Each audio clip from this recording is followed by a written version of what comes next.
Reinkarnasi Kaisar Iblis Abadi. Bab 1521. Bagaimana mungkin? Apa yang kau pikirkan?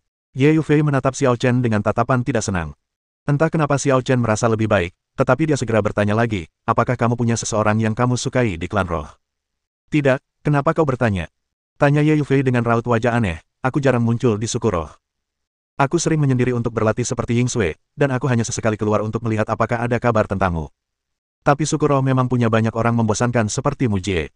Aku tidak sanggup menyinggung mereka, jadi aku berusaha menghindari mereka. Terkadang, saat suasana hatiku sedang buruk, aku benar-benar kesal. Sepertinya aku ditipu oleh gadis itu. Xiao Chen segera mengerti bahwa Bing Ning berbohong kepadanya dan mengatakan itu dengan sengaja. Tetapi dia benar-benar jatuh ke dalam perangkap dan merasa tidak nyaman yang tak dapat dijelaskan. Siapa? Bing Ning. Ye Yufei sangat cerdas dan langsung menebak bahwa itu ada hubungannya dengan Bing Ning. Ia bertanya dengan rasa ingin tahu, apa yang dia katakan padamu?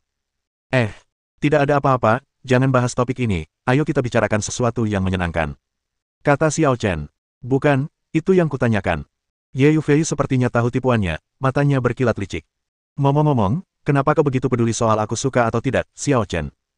Aku bukan Si Yun, kenapa kau begitu cemas? Aku hanya mengkhawatirkanmu. Xiao Chen, menyadari ia tak bisa melarikan diri, berkata dengan serius, orang-orang dari klan roh ini sekilas tampak tak berguna.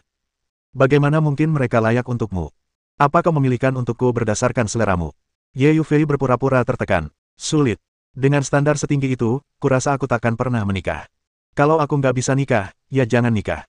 Kita, para kultivator, nggak perlu punya hubungan cinta yang sentimental. Kata Xiao Chen.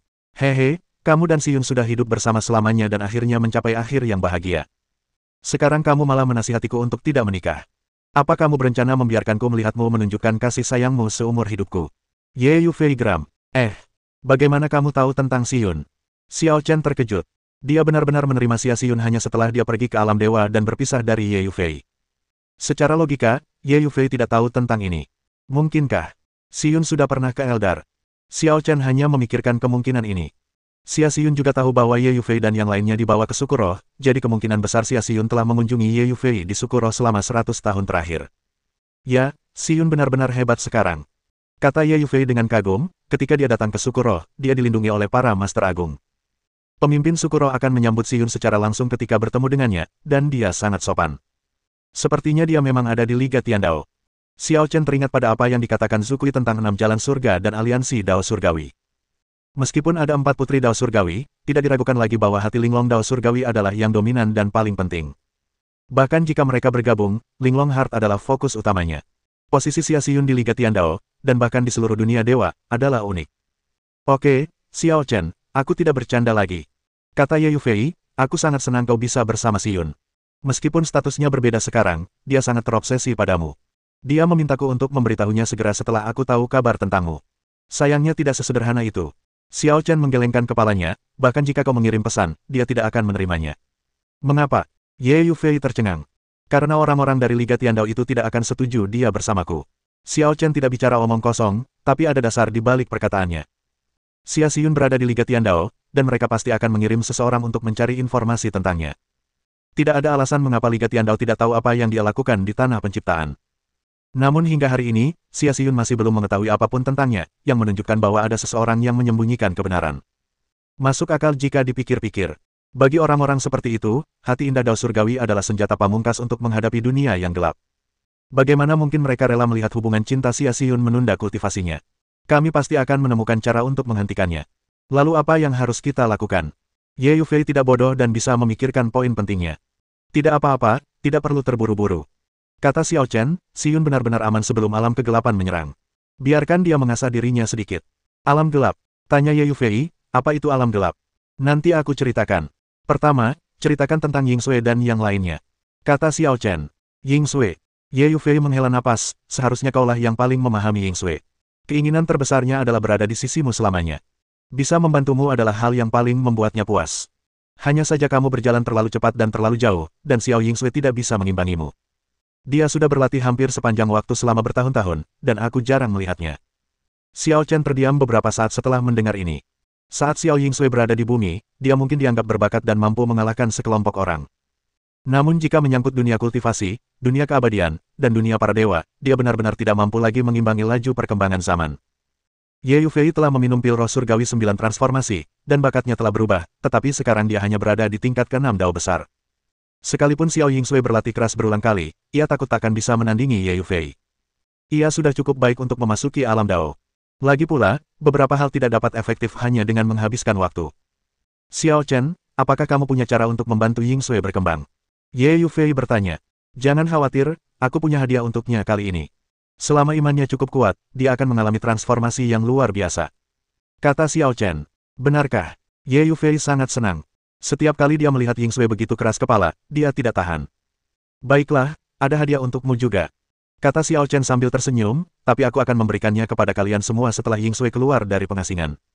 Untuk saat ini, aku masih perlu membuat beberapa persiapan. Sutra tanpa bayangan Zulong belum menyatu dengan busur dan masih perlu disempurnakan. Adapun pedang pemotong bulan, kekuatannya terlalu kuat. Jika diberikan langsung kepada Xiao Yingsui, dia pasti tidak akan mampu menahannya. Apakah aku juga punya hadiah? Kalau begitu aku bisa menantikannya. Ye Yufei tersenyum. Dia sangat senang bisa bertemu Xiao Chen lagi. Bagaimana dengan yang lainnya? Xiao Chen melanjutkan bertanya, banyak orang dari sekte meteorit dibawa ke suku roh, kan? Yah, cukup banyak dari mereka yang tergabung dalam suku roh, dan cukup banyak yang pergi mencari pengalaman. Akan kuceritakan satu per satu. Sementara Xiao Chen dan Ye Yufei tengah bermesraan, di puncak lain, Bing Ning, dengan rambut hitam tergerai, kulit cerah dan penampilan yang seolah tak peduli dengan dunia, tengah memperhatikan segalanya. Dan di belakang Bing Ning, bayangan hitam mengikuti. Ia tidak memperlihatkan wujud aslinya, dan tampak seperti hanya bayangan.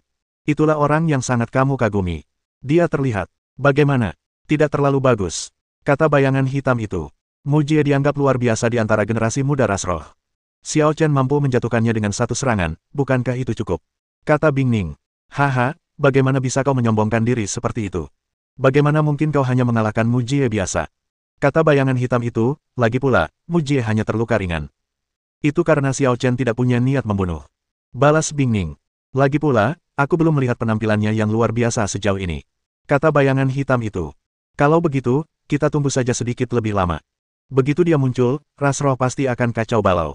Kata Bing Ning dengan sedikit harap-harap cemas, kita lihat saja apa yang akan dia lakukan nanti. Bab 1522.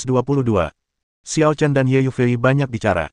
Pada awalnya, klan roh menampung sebagian besar orang dari sekte meteorit, dan sekarang mereka semua hidup dengan aman di alam roh, yang membuat Xiao Chen merasa tenang.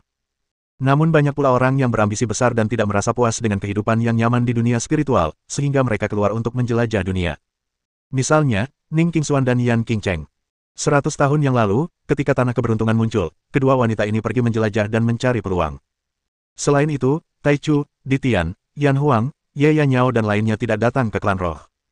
Setelah Xiao Chen pergi ke alam dewa terlebih dahulu, mereka juga naik ke alam dewa tak lama kemudian. Mereka tidak mengalami bencana alam abadi dan tidak datang ke klan roh bersama Bing Ning, Ye Yufei, dan yang lainnya. Lagi pula, orang-orang ini semuanya telah mencapai alam kaisar surgawi pada saat itu, mencapai batas yang dapat ditampung oleh dunia peri, dan telah lama memenuhi syarat untuk naik. Setiap orang punya kehidupan dan keadaannya masing-masing. Tidak semuanya butuh perhatianku, tapi aku. Xiao Chen merasa sedikit emosional. Sebenarnya, dia tahu bahwa idenya telah banyak berubah sejak kematian Bu Yunyan. Dia tidak ingin melihat pengorbanan apapun lagi, dan tidak ingin menyesal setelah kehilangan sesuatu. Jadi, dia mulai menjadi egois. Seperti yang dikatakan Bing Ning, dia mengubah negeri peri itu menjadi milik pribadinya, seolah-olah dialah satu-satunya yang dapat melindungi negeri peri itu dan memenuhi syarat untuk melindunginya. Sedikit yang diketahui orang bahwa dunia peri itu independen, dan semua orang di dunia peri itu independen. Hal yang sama berlaku untuk Ye Yufei. Xiao Chen tidak tahu bagaimana cara mengungkapkan perasaannya terhadap Ye Yufei, tetapi dia benar-benar tidak ingin Ye Yufei terluka. Dia tidak ingin Ye Yufei menjadi Bu Yunyan kedua. Dia ingin menjaganya dan melindunginya. Mungkin lebih tepat untuk menyebutnya sifat posesif. Di kehidupan sebelumnya, Bu Yunyan tak pernah meninggalkannya. Ia bisa merasakan perasaan Bu Yunyan dengan jelas, tetapi ia tak pernah menerimanya. Ia baru menyesalinya ketika kehilangannya. Oleh karena itu, dalam kehidupan ini, konsep-konsepnya telah berubah, dan sifat posesifnya telah meluas, tetapi dia tidak ingin mengekangnya. Jadi kenapa kalau aku egois? Jadi apa pentingnya pendapat orang luar? Dia tidak perlu peduli. Sama seperti manusia di planet Fana, mereka bekerja keras untuk berevolusi ke puncak rantai makanan, apakah hanya untuk memakan makanan vegetarian? Dia bertanya dalam dua kehidupan, setelah berkultivasi hingga puncak kekuatan, apakah dia ingin menjadi orang biasa dengan tangan dan kakinya terbatas? Dia selalu percaya bahwa selama dia cukup kuat, dia akan memiliki keputusan terakhir di dunia ini. Setelah menyadari sifat posesifnya, pikiran Xiao Chen tidak retak, tetapi malah menjadi lebih jernih dan cemerlang.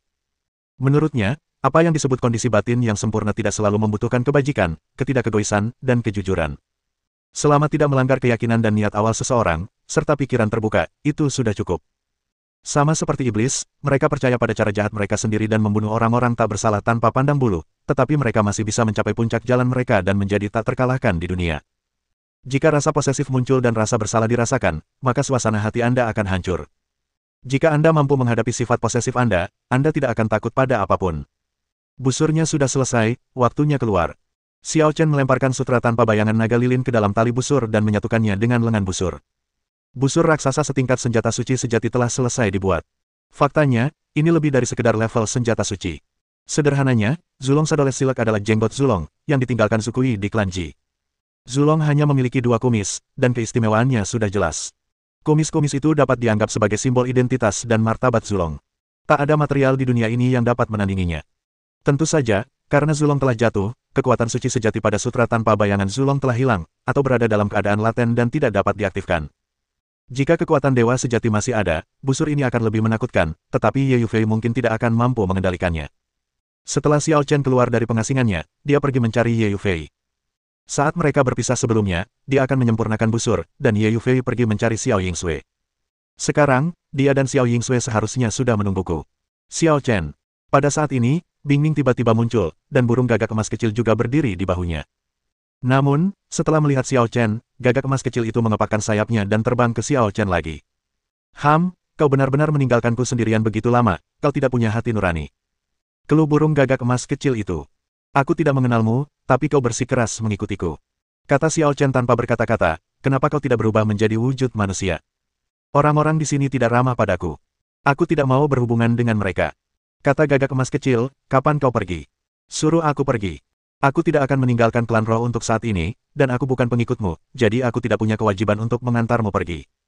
Kata Xiao Chen. Kembalikan api itu. Kata gagak emas kecil. Baiklah, itu bukan hal besar. Xiao Chen membalik tangannya, dan api suci gagak emas pun muncul. Si gagak emas kecil sangat gembira melihat ini. Ia menelan api suci gagak emas dalam sekali teguk dan menutup matanya dengan puas. Kemampuanmu menipu gadis kecil masih sama hebatnya seperti dulu. Kata Bingning sambil tersenyum. Xiao Chen meliriknya dari samping, bagaimana kamu bisa bicara seperti itu? Apa kamu mau dipukuli lagi? Bingning teringat saat Xiao Chen memukul kepalanya. Wajahnya sedikit memerah dan ia mendengus, dasar mesum tak tahu malu. Oke, apa maksudmu menemuiku? Atau, kau tidak mencariku, tapi orang di belakangmu? Xiao Chen melirik ke belakang Bingning, entah sengaja atau tidak. Jelas tidak ada apapun di sana, tidak ada yang terlihat, dan tidak ada fluktuasi energi. Bingning terkejut, bisakah kamu melihat? Aku tidak buta, tentu saja aku bisa melihat. Kata Xiao Chen dengan tenang, ini siang bolong, dan kau sedang bermain trik. Tanpa menunggu Bingning merespons, Xiao Chen tiba-tiba terkejut, dan indera spiritualnya telah menyapu Ye Yufei dan Xiao Yingsui. Aku masih ada urusan lain, sampai jumpa. Setelah mengatakan itu, Xiao Chen bergegas pergi. Hingga Xiao Chen menghilang, bayangan hitam muncul di belakang Bingning. Wajah aslinya tak terlihat, tetapi garis luar yang mempesona terlihat. Bagaimana? Tanya Bingning sambil tersenyum. Dia. Tidak seperti sebelumnya, nada suara bayangan hitam itu terdengar serius, dia benar-benar bisa melihat menembus tubuh hantu-ku, bagaimana mungkin? Kali ini dia mengikuti Bingning hanya untuk mendekati Xiao Chen dan melihat apakah dia benar-benar punya hati yang istimewa, tetapi dia tidak pernah terpikir untuk bertemu Xiao Chen. Akan tetapi, bahkan sebelum semuanya dimulai, dia sepertinya telah terlihat oleh Xiao Chen, sungguh di luar dugaannya. Sejujurnya, aku agak terkejut. Tubuh hantumu, dalam keadaan tersembunyi, hanya pernah terlihat oleh mata langit, kan? Yah, di bawah level dewa sejati, wajar saja kalau tak seorang pun bisa melihat kondisiku. Apakah dia memiliki kemampuan pupil yang sangat tinggi, atau karena kekuatanku belum pulih sepenuhnya? Bayangan hitam itu kebingungan untuk pertama kalinya. Sekarang, apa kau masih menganggap penilaianku padanya hanya sanjungan? Bingning mengangkat sudut mulutnya, seolah-olah dia sangat gembira karena Xiao Chen bisa membuat orang di belakangnya kehilangan ketenangannya. Ini tidak masuk hitungan, mungkin hanya kebetulan. Aku perlu melihat kemampuannya yang sebenarnya. Bayangan hitam itu masih tidak puas. Aku tahu kamu keras kepala. Bingning tidak berdaya. Bab 1523.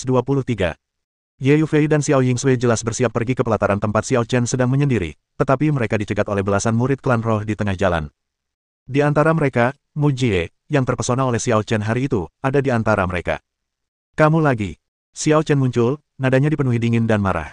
Jika Ye Yufei harus menghadapi pertanyaan seperti itu setiap hari di klan roh, itu akan mengerikan. Pantas saja dia menghabiskan sebagian besar waktunya menyendiri. Xiao Chen. Ye Yufei yang tadinya bingung, langsung gembira saat melihat Xiao Chen. Adapun Xiao Yingsui, matanya sudah tertutup lapisan kabut dan dia hampir menangis. Yingsui, mengapa kamu tidak bisa tumbuh lebih tinggi? Xiao Chen mengusap kepala Xiao Yingsui, merasa emosional. Gadis ini sama sekali tidak berubah. Dia tidak tumbuh lebih tinggi dan masih terlihat seperti berusia sekitar 14 atau 15 tahun. Namun, dia mengenakan gaun yang pas di tubuhnya, meskipun warnanya tetap hitam, warna kesukaannya.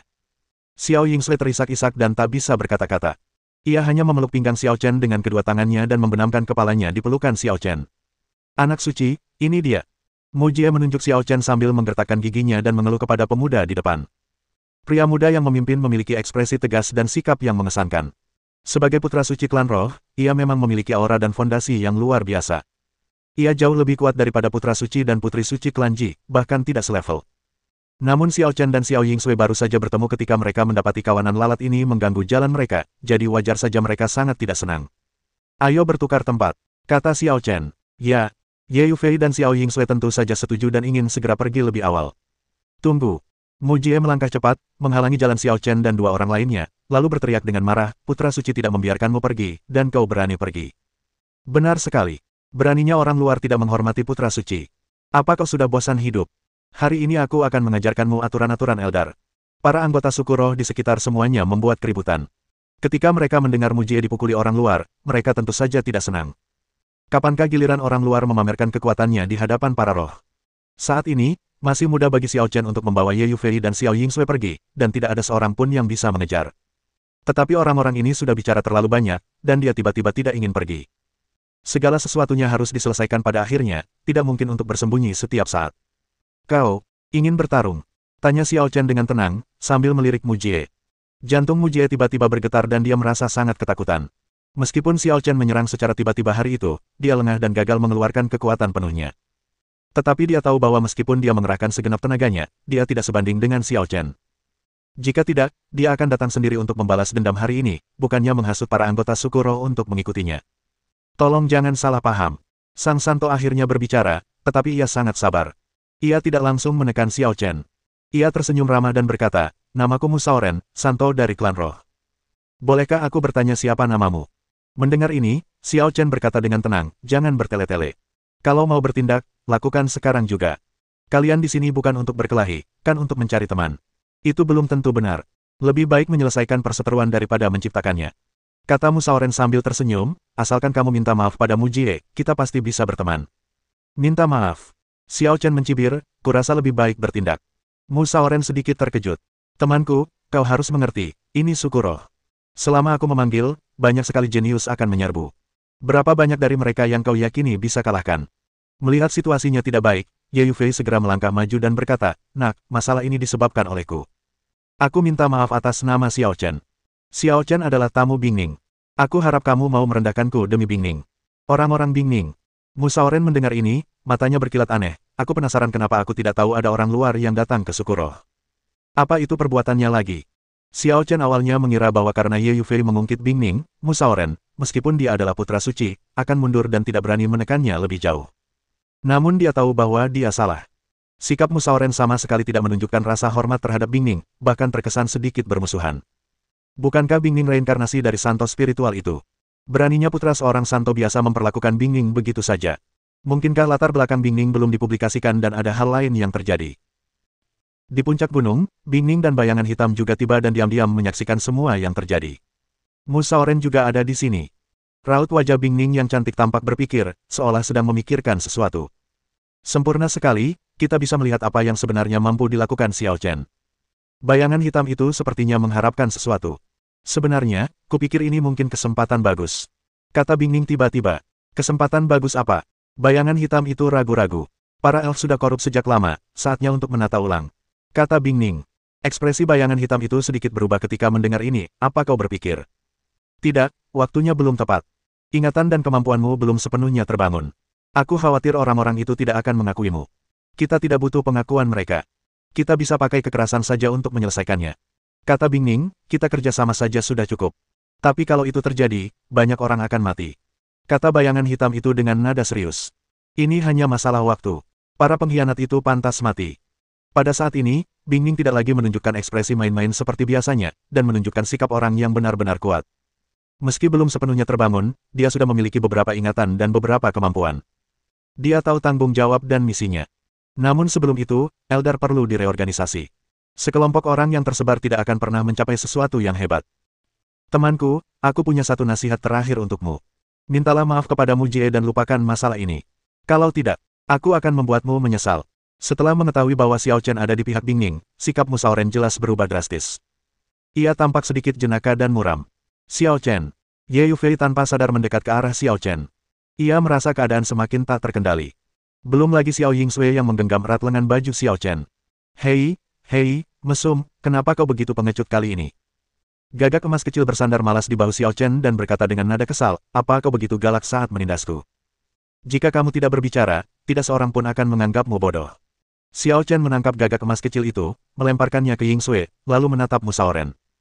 Alasan mengapa dia tidak segera mengambil tindakan adalah karena dia berutang budi besar pada klan Ling dan Bingning, jadi dia bisa menanggung beberapa hal kecil saja. Namun kini tampaknya Musao Ren dan Bingning sama sekali tidak berada dalam kelompok yang sama, jadi apalagi yang masih dikhawatirkannya. Anak suci, ya, aku akan memberimu pelajaran hari ini. Jangan hanya membela orang lain. Kau tidak punya nyali atau kemampuan untuk melakukan itu. Begitu dia selesai berbicara, Xiao Chen mengangkat tangannya, memadatkan energi pedang dalam sekejap, dan mengayunkan pedang. Tertawa. Cahaya pedang itu menyilaukan, energi pedang itu luar biasa, dan kekuatan sucinya dahsyat, menyerang Musao Ren secara langsung. Ekspresi Musao Ren sedikit berubah dan dia mundur beberapa kaki. Namun, bagaimanapun juga, dia adalah putra Tuhan. Dia telah mengembangkan 9 sinar cahaya suci dan memahami kehendak ilahi. Dia bukan orang biasa dan dia ingin segera melancarkan serangan balik. Sekarang, di kejauhan, mata Bingning berkilat tajam, tangannya dengan cepat membentuk segel, dan ia merapal mantra. Sebuah teknik pembunuh kutukan dari kejauhan turun tanpa disadari siapapun. Engah. Gerakan Musao Ren membeku, ekspresinya kaku, dan pada saat yang sama, energi pedang terbang dan menembus tubuhnya. Ledakan. Dengan suara keras, tubuh Musao Ren meledak dan dia hancur total di tempat. Bab 1524. Putra Suci. Dibunuh. Ketika Mu Jie dan sekelompok murid klan roh melihat pemandangan mengerikan ini, mereka semua sangat ketakutan hingga wajah mereka menjadi pucat dan mereka hampir pingsan. Bagaimana mungkin putra Tuhan mati? Bagaimana mungkin dia mati? Lagi pula, bagaimana dia bisa mati begitu mudah? Xiao Chen, apa kau terlalu keras? Ekspresi Ye Yufei pun berubah. Ia tentu tahu apa arti putra dewa bagi ras roh. Kematian seorang putra suci bukanlah sesuatu yang dapat ditutup-tutupi begitu saja, dan itu pasti akan menimbulkan kegemparan besar. Itu bukan urusanku. Xiao Chen mengangkat bahu tak berdaya, aku tidak membunuhnya. Meskipun Ye Yufei percaya pada Xiao Chen tanpa ragu, dia baru saja melihat dengan jelas bahwa Xiao Chen lah yang menusuk tubuh Musao Ren dengan pedang. Apa yang sedang terjadi? Apakah saya berhalusinasi? Kau pembunuh, masih berani berdalih. Ketua klan tidak akan membiarkanmu pergi. Mu Jie menunjuk Xiao Chen dan mengumpat. Ketakutan dalam hatinya sekarang lebih besar dari apapun, tetapi itu bukanlah ketakutan terhadap Xiao Chen, melainkan ketakutan terhadap pemimpin klan. Lagi pula, dialah yang menghasut putra suci untuk menimbulkan masalah bagi Xiao Chen. Sekarang putra suci telah mati, dialah yang seharusnya memikul tanggung jawab utama. Meskipun ia juga merupakan keturunan langsung ras roh, ia tidak ada apa-apanya dibandingkan dengan putra Tuhan. Pemimpin klan ingin menghukumnya atas pelanggarannya, dan tidak ada seorang pun yang berani memohon belas kasihan.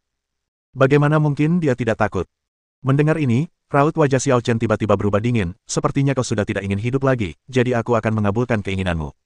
Panggilan. Dengan lambaian tangannya, cahaya pedang menerobos udara dan menembus Mu Jie dalam sekejap. Ledakan. Seperti Musao Ren, tubuh Mu Jie meledak dan dia meninggal di tempat. Membunuh Musao Ren bukanlah niat awal Xiao Chen, tetapi karena Musao Ren sudah mati, mengapa dia harus peduli dengan Mu Jie? Jadi sudah seharusnya kita menangani semuanya sekaligus, supaya tidak perlu lagi berurusan dengan karakter sekecil itu di kemudian hari. Anggota suku roh lainnya sangat ketakutan hingga mereka gemetar dan berbalik serta berlari kembali. Apakah Anda melarikan diri demi keselamatan Anda atau mengajukan pengaduan? Pertama-tama Anda harus menghindari pembunuh yang tidak patuh hukum ini. Xiao Chen, lari cepat, lari dari suku roh, masalah ini sudah menjadi masalah besar. Ye Yufei bereaksi dan buru-buru mendesak Xiao Chen untuk melarikan diri. Bahkan Xiao Yingsui, yang sedari tadi diam, tampak sangat gugup. Ia melepaskan lengan baju Xiao Chen, mendongakkan kepalanya, dan menatap Xiao Chen dengan cemas. Meskipun mereka baru saja bertemu, dia enggan berpisah dengan Xiao Chen, tetapi dia juga merasa bahwa situasinya kritis dan Xiao Chen harus meninggalkan klan roh terlebih dahulu. Melihat ini, Xiao Chen tersenyum dan berkata, jangan khawatir, sudah kubilang aku tidak membunuhnya. Kaulah yang membunuhnya. Begitu banyak mata yang mengawasi. Kau tak bisa menyangkalnya. Hanya suara tawa yang terdengar seperti lonceng perak, dan Bing Ning, yang mengenakan kain kasa tipis, muncul di depan ketiga orang itu dengan sosok yang anggun. Bing Ning, kamu datang di waktu yang tepat. Cepat pikirkan solusinya. Ye Yufei dan Xiao Yingsui berlari ke arah Bing Ning. Saat ini, hanya Bing Ning yang dapat menghentikan masalah ini. Dia mencoba menjebakku, dan kau masih memohon padanya. Xiao Chen memutar matanya. Meskipun serangan Bing Ning tidak meninggalkan jejak dan bisa menipu semua orang, serangan itu tidak bisa menipu dirinya sendiri. Hah? Ye Yufei menatap Bing Ning dengan bingung. Bing Ning tidak akan menjebak Xiao Chen, kan? Xiao Chen, kau tidak punya bukti, jangan memfitnahku. Bing Ning berkata dengan polos, aku baru saja tiba di sini dan melihatmu membunuh Mu Shaoren dan Mu Jie. Mu Jie baik-baik saja, tapi Mu Shaoren adalah putra suci klan roh. Kematiannya pasti tidak akan berakhir damai. Mendengar ini, Xiao Chen berkata tanpa sepatah kata pun, jangan bertindak bodoh. Katakan padaku, apa yang akan kau lakukan? Bing Ning tidak langsung menjawab. Ia berpikir sejenak dan bertanya, informasi apa yang kau dapatkan dari percakapanmu dengan Mu Shaoren? Xiao Chen berkata, dia tidak terlalu menghormatimu, bahkan memusuhimu. Jika kau benar-benar reinkarnasi dari seorang santo spiritual kuno, maka seharusnya tidak seperti ini, kecuali dia tidak tahu identitasmu. Memang, tidak banyak orang yang tahu identitas saya saat ini. Hanya mereka yang mendukung saya yang tahu. Bing Ning mengangguk. Orang-orang yang mendukungmu. Xiao Chen ragu-ragu setelah mendengar ini, mungkinkah masih ada kekuatan di suku roh yang menentangmu? Tentu saja.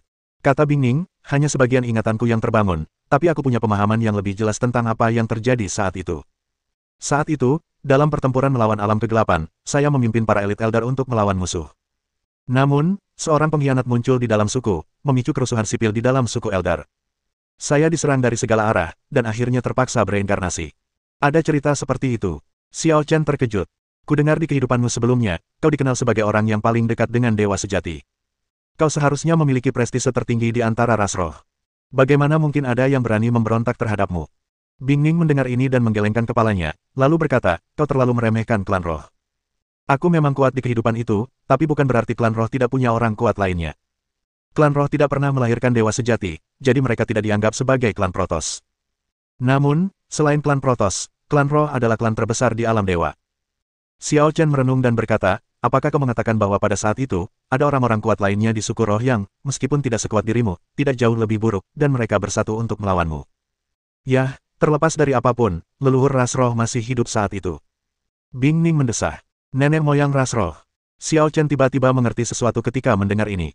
Saat itu, Bing Ning hanyalah yang terkuat di antara ras roh, tetapi bukan yang memiliki senioritas tertinggi. Nenek moyang bangsa Eldar, orang-orang pertama yang menciptakan bangsa Eldar, masih hidup. Hanya saja bakat Bing Ning terlalu kuat, melampaui leluhurnya. Ia didukung oleh semua roh, dan prestisenya bahkan lebih tinggi daripada leluhurnya. Kau tidak akan memberitahuku bahwa leluhur ras roh lah yang memulai pemberontakan. Xiao Chen terdiam. Para tua-tua merasa iri terhadap generasi muda yang jauh lebih hebat, sehingga mereka pun memberontak dan berupaya merebut kekuasaan. Ini terlalu aneh. Mungkin aku terlalu sombong di kehidupanku sebelumnya dan tidak memikirkan perasaan orang lain. Bing Ning mendesah. Kekuasaan klan Eldar biasanya memiliki proses serah terima yang ketat, tetapi ketika alam kegelapan menyerbu, aku tidak terlalu banyak berpikir dan dengan paksa menyatukan klan Eldar. Kebanyakan orang mendukungku, yang membuat leluhur kehilangan muka. Di masa-masa yang luar biasa, tak ada ruang untuk keraguan dan keributan. Leluhurmu tidak sehebat yang lain, dan menghadapi invasi alam kegelapan, dia masih peduli dengan dendam pribadi dan menusukmu dari belakang. Betapa piciknya dia. Xiao Chen sangat meremehkan. Dalam hal ini, dia sepenuhnya mendukung Bing Ning. Bangsa Eldar adalah kekuatan utama melawan alam kegelapan pada masa itu. Jika masih banyak perselisihan di saat kritis ini dan ordo-ordo tingkat tinggi tidak bersatu, itu akan menjadi bencana yang menghancurkan bagi bangsa Eldar dan alam dewa. Asalkan kau mendukungku. Bing Ning terkekeh, ayo kita lakukan sesuatu yang besar bersama-sama. Tunggu.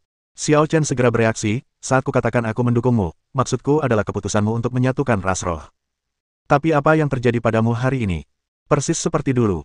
Kata Bing Ning serius, ini perseteruan berdarah, dan menyelesaikannya tidak akan mudah. Kalau aku tidak bertindak, cepat atau lambat mereka akan menyerangku. Lagi pula, aku punya firasat alam kegelapan akan segera bangkit kembali, dan para Eldar harus bersiap sejak dini. Zhu Kui juga mengatakan hal yang sama kepadamu. Sepertinya bencana gelap itu tak terelakkan. Kata Xiao Chen. Zhu Kui. Nama ini. Sepertinya familiar. Bing Ning tampak bingung. Bab 1525. Bing Ning pasti mengenal Zhu Kui di kehidupan pertamanya, tetapi sekarang ingatannya tidak lengkap dan dia hanya merasa akrab dengannya. Jangan khawatir tentang siapa dia. Kita harus bicara sekarang. Kata Xiao Chen, menurut apa yang kau katakan, kau sengaja membunuh Mu Shaoren. Apa kau berencana memprovokasi perang?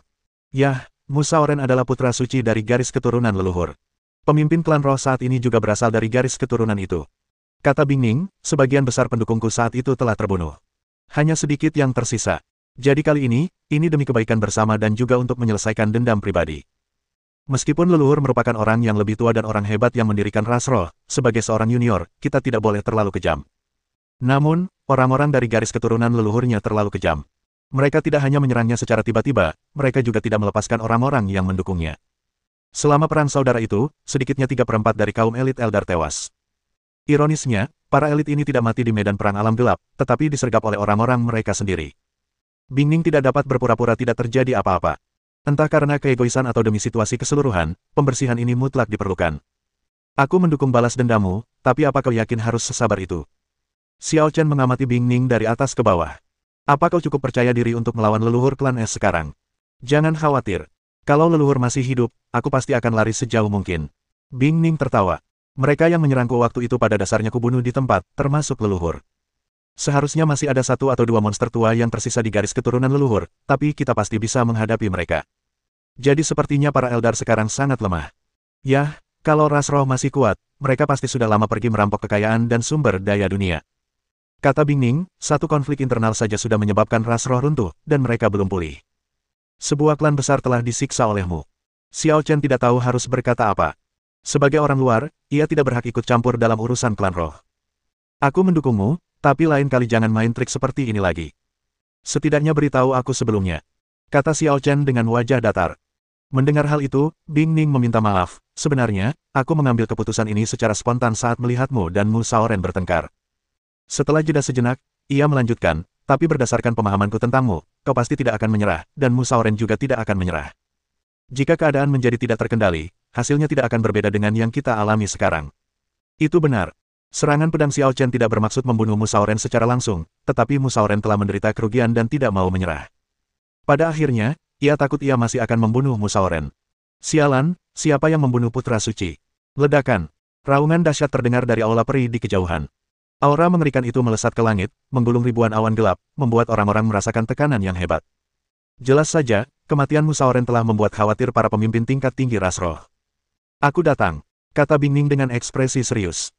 Xiao Chen menghalangi Ye Yufei dan Xiao Yingsui di belakangnya, menatap Bingning dengan curiga dan bertanya, apakah kamu benar-benar yakin? Kita tunggu saja. Bingning tampak sangat percaya diri. Meskipun serius dan hikmat, ia juga tak kenal takut. Desir, desir, desir. Dari arah aula suku roh, puluhan aura kuat menyerbu ke sini bersamaan. Pemimpinnya adalah seorang pria berjubah panjang dengan ekspresi tegas dan cahaya ilahi berwarna-warni di bawah kakinya, menunjukkan keagungannya. Keributan besar seperti itu juga menarik para peri di dekatnya untuk berkumpul. Pemimpin klan dan begitu banyak tetua klan ada di sini. Apa yang terjadi? Tampaknya putra suci telah terbunuh. Apa? Siapa yang berani membunuh putra suci? Orang luar yang masuk belum lama ini ada hubungannya dengan Bingning. Beraninya kau membunuh putra suci kami di tanah klan roh. Kau benar-benar pelanggar hukum. Bingning itu juga bukan orang baik. Meskipun dia punya bakat, dia terlalu sombong. Kabarnya identitas Bingning tidak sederhana, dan dia didukung oleh beberapa santo. Demi dia, mereka bersedia menghadapi pemimpin klan. Nah, saat itu, beberapa orang suci bergabung untuk membuka terowongan menembus dunia, membawa Bingning kembali dari dunia bawah, dan juga membawa sekelompok manusia dunia bawah bersama mereka. Membuka jalan langsung dari Eldar ke dunia bawah, ini bukan sesuatu yang bisa dilakukan dengan kekuatan manusia, kan? Seseorang ketakutan. Tentu saja, itu tidak bisa dilakukan hanya dengan kekuatan manusia. Kita membutuhkan jimat leluhur pendobrak batas. Konon, ras roh kita hanya mengumpulkan 2 jimat leluhur pendobrak batas selama miliaran tahun, dan kita menggunakan salah satunya untuk menyelamatkan Bingning. Sayang sekali, apakah Bingning sepadan? Keluh seseorang. Tentu saja tidak sepadan. Pemimpin klan awalnya tidak mengizinkannya, tetapi beberapa orang suci melanggar perintahnya, mencuri jimat leluhur pendobrak batas, dan menggunakannya tanpa izin. Sialan. Apa orang-orang suci itu gila? Apa mereka akan mengkhianati ras rohku? Orang-orang Eldar yang tidak mengetahui kebenaran kini dipenuhi dengan kemarahan atas dorongan opini publik dari garis keturunan leluhur. Bingning, kamu sudah kalah dalam hal dukungan publik. Xiao Chen mengingatkan. Bingning tidak menjawab, mungkin mengetahui bahwa ini tidak dapat dihindari. Mereka yang mendukungnya pada awalnya dibunuh atau disingkirkan, dan kini seluruh kekuasaan berada di tangan garis keturunan leluhur. Namun, identitasnya ada di sana, dan selama itu dipublikasikan, opini publik hanya akan menjadi masalah kecil. Tentu saja, sebelum itu, perlu menunjukkan kekuatan militer yang cukup kuat untuk menekan moral garis keturunan leluhur. Mu Chengsu, apa yang akan kau lakukan dengan pemandangan sebesar ini? Bing Ning melangkah maju dengan ringan, mendongak, dan menatap mata pemimpin klan roh. Beraninya kau memanggil ketua klan dengan namanya. Seorang tetua di sampingnya geram. Ia mengangkat telapak tangannya hingga menutupi langit, ingin menghancurkan Bing Ning. Namun, tepat pada saat itu, 4 sosok tiba-tiba muncul dengan memancarkan tekanan yang mengerikan, membubarkan kekuatan telapak tangan tetua itu dengan paksa, dan meledakkannya. Siapa yang begitu lancang? Apa kau belum menemukan jawabannya? Mereka berempat bagaikan 4 dewa pelindung, menjaga Bing Ning dengan ketat. Bahkan saat bertarung melawan pemimpin klan, mereka sama sekali tidak dirugikan. Adegan yang menggemparkan ini menyebabkan semua arwah menjadi panik. Apakah bangsa Eldar benar-benar akan memberontak? Itu 4 penjaga gerbang. Xiao Chen mengenali keempat pria itu. Mereka adalah 4 pria kuat pertama yang muncul ketika dia datang ke klan roh. Saat itu, ia cukup bingung. Bagaimana mungkin keempat penjaga gerbang itu begitu kuat? Sekarang tampaknya keempat orang ini telah terpinggirkan dan tidak dihargai karena hubungan mereka dengan Bing Ning. Bajingan! Ketua klan ada di sini, beraninya kau berkhianat. Para tetua klan di sekitar Mu Chengsu memarahinya dengan geram. Ketua klan. Keempatnya mencibir dan minggir, membiarkan Bing Ning melangkah maju. Kalian tahu siapa dia? Mu Chengsu, siapa sebenarnya yang melakukan pengkhianatan? Sebagai ketua ras roh saat ini, Mu Chengsu tentu saja bukan manusia biasa. Ketika dia mengetahui berita kematian Mu Shaoren, dia menyadari bahwa Bing Ning hendak melancarkan serangan. Bing Ning, meskipun kau adalah reinkarnasi dari orang itu, aku berasal dari garis keturunan leluhur, dan aku adalah ras roh ortodoks. Kau tidak benar dan tidak adil. Kata Mu Chengsu dingin. Sampai di sini, aku tidak ingin menjelaskan apapun lagi. Bing Ning menatap dingin Mu Chengsu, pemenangnya adalah raja dan yang kalah adalah banditnya. Hari ini, yang penting adalah kekuatan, bukan akal sehat. Bab 1526. Cek-cek, dasar pria yang hanya peduli dengan kekerasan dan mengabaikan akal sehat. Mu Chengsu mencibir ketika mendengarnya. Lucukah? Tanya Bing Ning dengan ekspresi dingin. Lucu sekali.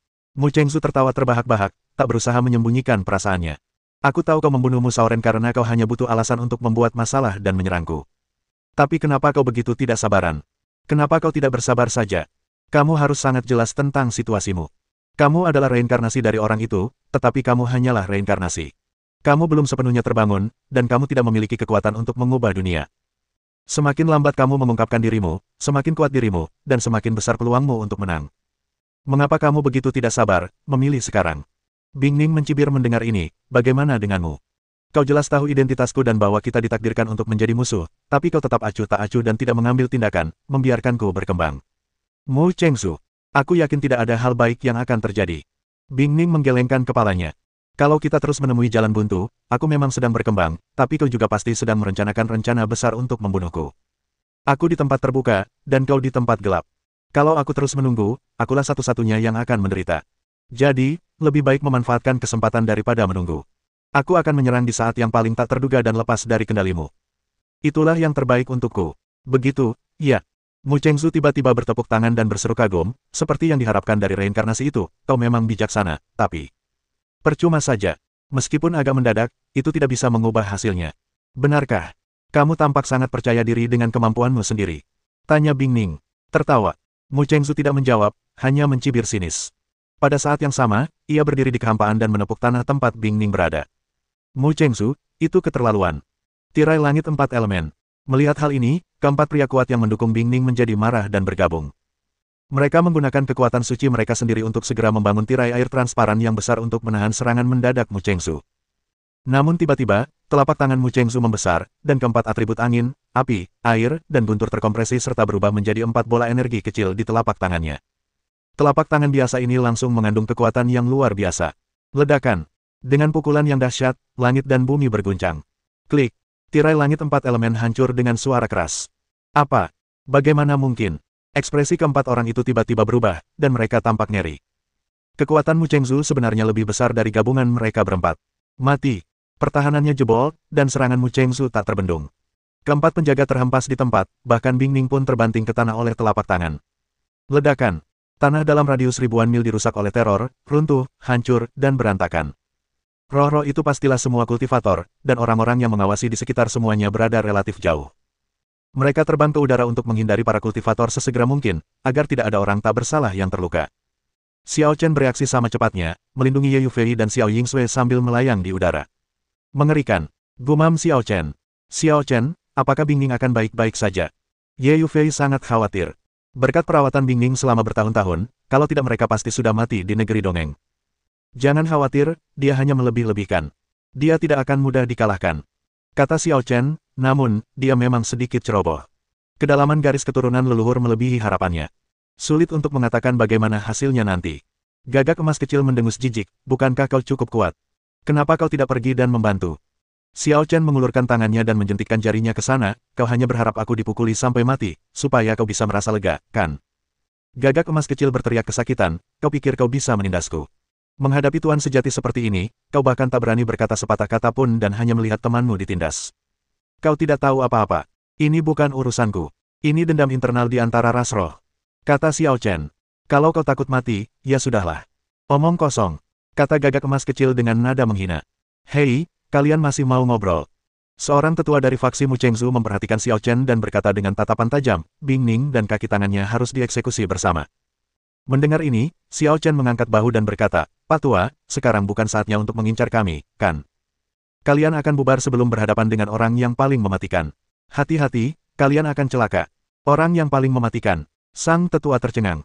Mu Chengzu, yang sedang menonton, tampaknya menyadari sesuatu dalam sekejap dan tiba-tiba berteriak, Old Eight, hati-hati. Namun, sudah terlambat. Ledakan.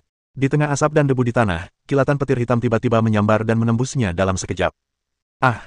Sambil berteriak, si tua meledak menjadi kabut berdarah, jiwanya hancur. Lihat, kau benar-benar tidak bisa membedakan mana yang penting dan mana yang tidak penting. Xiao Chen melambaikan tangannya dan menghilangkan kabut darah, memperlihatkan ekspresi polos di wajahnya. Mu Chengzu tidak punya waktu untuk berdebat dengan Xiao Chen. Ia menatap asap dan debu di bawah dan bertanya, apakah dia masih hidup? Mu Chengzu, apa kau jadi bingung setelah menyendiri? Apa kau ingin membunuhku seperti ini? Bersamaan dengan kata-kata dingin itu, sesosok tubuh yang tinggi, ramping dan anggun perlahan berjalan keluar dari lubang di tanah dan asap. Itu Bingning. Setelah diserang oleh Mu Chengzu, Bingning tidak hanya tidak terluka, tetapi tampaknya telah mengaktifkan semacam kondisi tertentu. Setiap kali dia melangkah, tanah bergetar hebat. Di dalam wilayah Eldar, energi spiritual yang besar dipanggil, keluar dari tanah dan bertahan di sekelilingnya. Kekuatan spiritual ini memiliki atribut yang berbeda-beda. Energi psikis angin, energi psikis api, energi psikis air, energi psikis guntur, energi psikis bumi. Itu benar-benar beresonansi dengan energi dunia roh. Ini bukan sesuatu yang bisa dilakukan orang biasa, kan? Energi bumi dari dunia spiritual adalah esensi dari banyak orang suci kuno setelah kematian mereka. Hanya ketika disadari oleh orang-orang suci kuno, barulah energi tersebut dapat beresonansi. Bingning benar-benar bisa melakukan sesuatu yang bahkan putra suci tidak bisa lakukan. Para peri biasa yang tidak mengetahui kebenaran terkejut dan merasa sakral saat melihat pemandangan ini. Apakah itu tubuh abadi? Xiao Chen juga menatap Bingning, memikirkan sesuatu dalam benaknya. Tubuh abadi, juga dikenal sebagai tubuh alami, merupakan bentuk fisik yang hanya dapat dimiliki oleh roh saat dilahirkan. Di dunia kultivasi dan dunia keabadian, tubuh abadi sangat langka. Namun ini adalah alam para dewa, alam leluhur ras roh, jadi tubuh abadi bukanlah sesuatu yang mengejutkan. Para elf adalah ras yang dekat dengan alam. Hanya setelah mereka berhasil dalam kultivasi, mereka dapat dengan mudah memanfaatkan kekuatan alam. Sama seperti telapak tangan Mu Chengzu sebelumnya, telapak tangan ini juga diberkati oleh 4 kekuatan yakni angin, guntur, air dan api. Dari sudut pandang ini, Bingning hanya menambahkan atribut bumi dan tidak memiliki banyak keuntungan. Benar saja, setelah sesaat terkejut, Mu Chengzu mencibir, Bingning, apakah ini kartu trufmu? Menurutku, ini biasa saja. Benarkah? Bukankah terlalu sembarangan untuk mengambil kesimpulan sekarang? Begitu dia selesai berbicara, bayangan hitam tiba-tiba muncul di belakang Bingning, sambil mengeluarkan tawa menyeramkan. Bab 1527. Apa itu? Semua roh gemetar, mata mereka tertuju pada bayangan hitam di belakang Bingning. Shadow, bagaimana kamu bisa berbicara dan tertawa? Apa yang akan kau lakukan? Mu Chengzu merasakan hawa dingin dan ketakutan di hatinya tanpa alasan. Aku cuma mau bilang kalau aku reinkarnasi dari orang itu, tapi aku bukan cuma reinkarnasinya. Kalau kamu meremehkanku, kamu bakal kena hukuman. 5 atribut kekuatan di sekitar Bingning dipadatkan menjadi bola energi seukuran bola pingpong, yang merupakan manifestasi dari dorongan kekuatan alam hingga ke titik ekstrim. Namun pada saat itu, bayangan hitam itu tiba-tiba muncul dari tanah dan perlahan menyatu dengan es. Kelima jenis bola energi memiliki warna yang berbeda. Anginnya biru, api berwarna merah, airnya biru, tanahnya berwarna coklat, guntur berwarna ungu. Tetapi ketika bayangan dan es mengembun, kelima bola energi atribut semuanya berwarna hitam, dan tampaknya telah menembus beberapa belenggu dan berevolusi menjadi sesuatu yang sama sekali berbeda. Kekuatan atributnya telah ternoda hitam, apa yang terjadi? Tak seorang pun di antara para elf pernah melihat pemandangan seperti itu. Mereka sangat terkejut dan ketakutan yang tak dapat dijelaskan. Kau main trik, aku akan menghajarmu hingga kembali ke wujud aslimu. Mu Chengzu menekan kegelisahan batinnya, mengangkat tangan kanannya tinggi-tinggi, dan berbicara dengan penuh semangat, seolah-olah sedang bernyanyi. Dalam sekejap, 4 atribut angin, air, guntur, dan api menyatu di telapak tangannya, membentuk tombak raksasa yang tampaknya mampu menembus langit dan bumi dan menghancurkan semua kejahatan. Semuanya hancur. Dengan seluruh kekuatannya, tombak raksasa itu tiba-tiba menusuk Bingning, berniat membunuhnya. Namun Bingning tampak acuh tak acuh, dengan seringnya menghina di bibirnya. Tanpa menggerakkan tubuh atau tangan, apapun yang diinginkan pikiran dapat menjadi tak terkalahkan. Klik. Begitu tombak raksasa itu jatuh, tombak itu terpental oleh kekuatan tak terlihat dan berubah menjadi debu. Bagaimana mungkin? Kamu, monster macam apa kamu? Mu Chengzu merasa ngeri dan tidak bisa menerima kenyataan ini. Sudah waktunya untuk mengakhirinya. Bingning tahu bahwa dia tidak bisa bertahan lama dalam kondisi ini, jadi dia tidak membuang waktu dengan Mu Chengzu dan tiba-tiba melompat. Mendesis. Saat lewat, tekanan anginnya sendiri hampir merobek ruang, begitu cepatnya hingga tidak memberi orang ruang untuk berpikir. Engah. Mu Chengzu tidak punya waktu untuk bereaksi atau menghindar sama sekali, dan tubuhnya ditusuk oleh Bingning, memperlihatkan lubang besar. Hancurkan anak panah itu. Tanpa memberi Mu Chengzu waktu untuk pulih, Bingning melambaikan tangannya lagi, dan 5 bola hitam mengembun dan berubah menjadi panah hitam. Ledakan. Tubuh Mu Chengzu dihujani panah hitam dan tak tertahankan lagi. Ia hancur total tanpa jejak. Kematian Mu Chengzu terlalu cepat dan tidak terduga. Baru setelah dia sepenuhnya berubah menjadi ketiadaan, para elf mulai bereaksi. Pemimpin klan terbunuh. Kau bercanda. Bagaimana mungkin? Pemimpin klan begitu kuat, bagaimana mungkin dia bisa dibunuh dengan mudah? Bahkan para tetua suku pun panik. Mu Chengzu hanya selangkah lagi untuk memasuki alam Raja Suci, bagaimana dia bisa mati semudah itu? Lebih penting lagi, setelah Mu Chengzu meninggal, mereka kehilangan pemimpin. Bagaimana mereka bisa menghadapi serangan Bingning? Akhirnya, masalah besar telah teratasi. Bingning menghela napas lega setelah membunuh Mu Chengzu. Jangan gegabah, musuh kita bukan hanya Mu Chengzu, dan dengan kondisimu saat ini, kau takkan sanggup menahan kekuatanku terlalu lama. Suara lain terdengar di benaknya. Aku tahu. Bingning mengangguk dengan sungguh-sungguh lalu terbang menuju Xiao Chen. Selamat, kenapa kalian tidak menyingkirkan orang-orang itu? Xiao Chen menunjuk ke arah para tetua garis keturunan leluhur. Mereka hanya petarung tingkat menengah, jadi mereka tidak berarti. Bingning menggelengkan kepalanya. Selama aku bisa menaklukkan beberapa lelaki tua keras kepala dari garis keturunan leluhur, yang lainnya tentu akan melawanku. Jadi, Mu Chengzu bukanlah musuh utama. Kata Xiao Chen. Tentu saja tidak. Seburuk apapun garis keturunan leluhur, tidak akan hanya ada satu guru, Mu Chengzu. Tidak, Mu Chengzu sama sekali bukan guru. Kata Bingning. Xiao Chen tetap diam, menatap Bingning cukup lama sebelum bertanya, apakah kamu pernah bermimpi? Mimpi. Bingning tertegun, merasa sedikit bingung. Aku ada dalam mimpi itu. Kata Xiao Chen. Kau gila. Sekarang bukan saatnya membicarakan ini. Lagi pula, siapa yang akan memimpikanmu? Gerutu Bingning. Wah, dasar mesum, sekarang malah menggoda cewek dengan cara yang menjijikkan.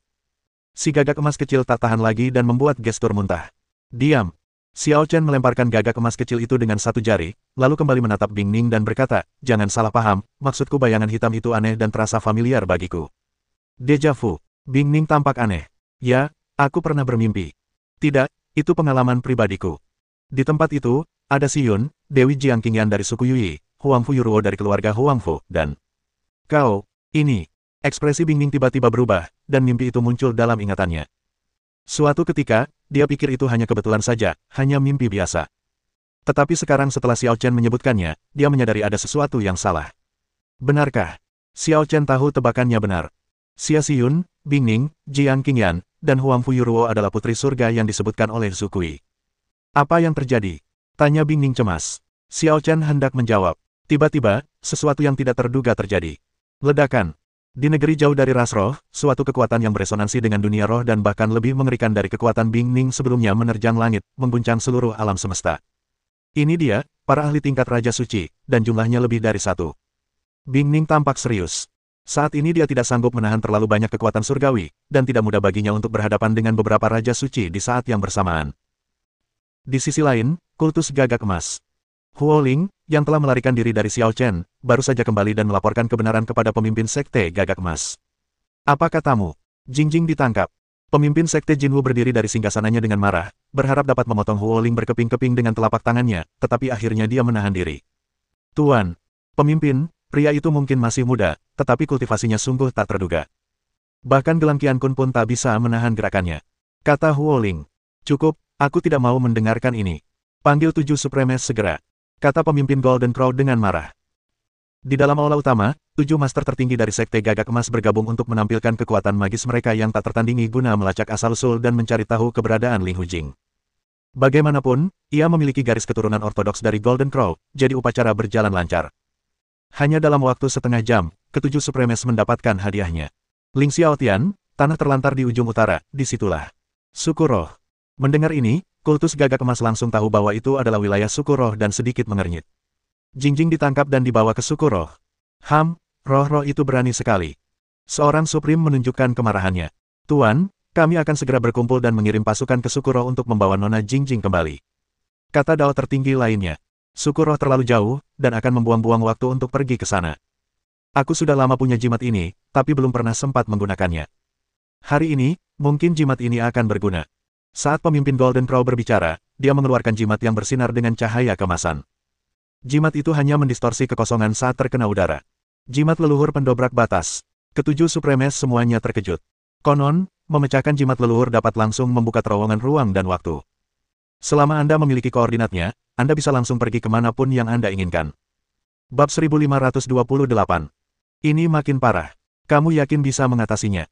Xiao Chen juga melihat 3 pilar besar energi spiritual yang menjulang di kejauhan. Di sana, 3 Raja Suci terbangun. Bingning tidak memiliki banyak pendukung tersisa. Ketiga Raja Suci itu tidak diragukan lagi merupakan bagian dari garis keturunan leluhur dan merupakan musuh, bukan teman.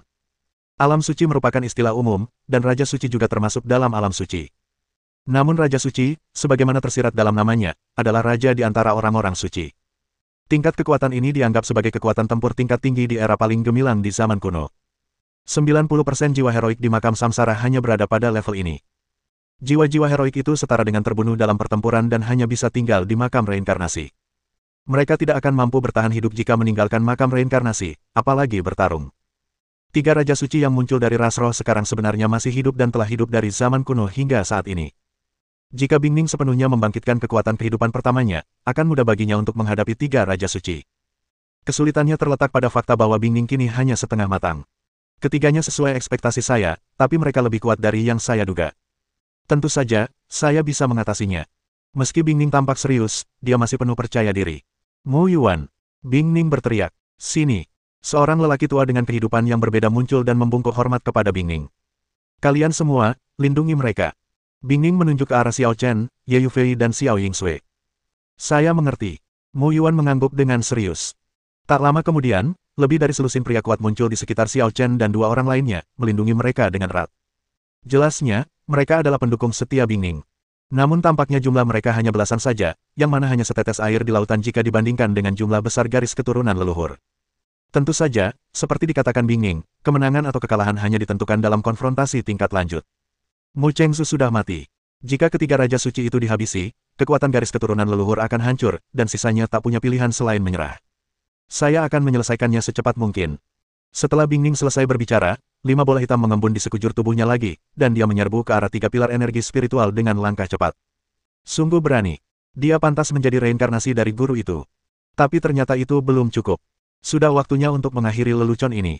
Tiba-tiba, sebuah tangan besar terulur dari masing-masing 3 pilar energi spiritual dan meraih Bingning. Kau ingin membunuhku tanpa mengungkapkan identitas aslimu. Bingning sangat marah, dan dengan kekuatan langit, dia menggunakan telapak tangannya sebagai pisau dan menebas 3 kali berturut-turut, setiap tebasan bagaikan guntur. Guru.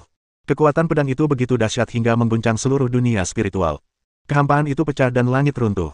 Tangan raksasa Raja Suci juga tidak mampu menahan kekuatan pedang dan dikalahkan berulang kali. Menarik. Ketiga Raja Suci terkejut dan marah, dan tubuh asli mereka melesat keluar dari kolom energi spiritual.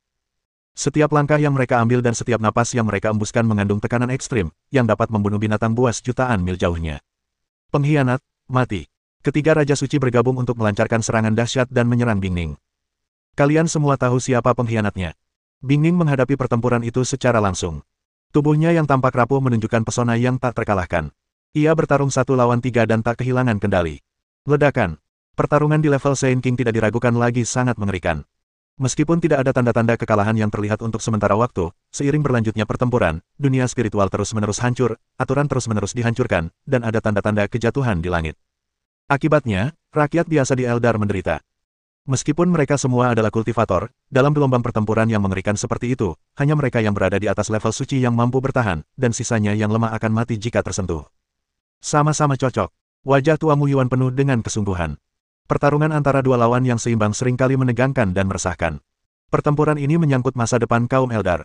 Jika Anda kalah, semuanya berakhir. Ini bukan pertandingan yang seimbang. Xiao Chen menggelengkan kepalanya dan mendesah, Bing Ning masih terlalu muda dan terlalu naif.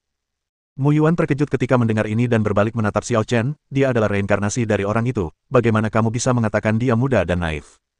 Pertama, kepolosan tidak selalu berkaitan dengan usia.